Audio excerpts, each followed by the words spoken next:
Hello, in this video I'm gonna show you how to send files from phone on HONOR MagicBook. To send files from phone onto your HONOR MagicBook, you can go to my favorite method, which is going to a website and finding pairdrop.net. And then on your phone, you also need to go to the same website. And if you are on the same network, you don't need to configure anything. But if you're on a different network, then you can just click on this button and scan this QR code with your phone. Then you should be able to pair your device even if you're on a different network. But I'm gonna just go to that website because I'm on the same network. And then you can see my phone here.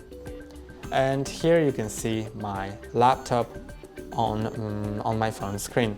So I can click on that right here, select photo library, take photo or video, or choose files.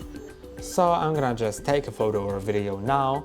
I'm gonna take the photo of this laptop and click on use photo. Now it will be sent and I can accept it. Now I'm gonna close it and click here and go to downloads. Then it will show me that I can open the file. I'm gonna open it with the photos. And you can see it's here. That's all for today. Don't forget to like and subscribe. See you next time.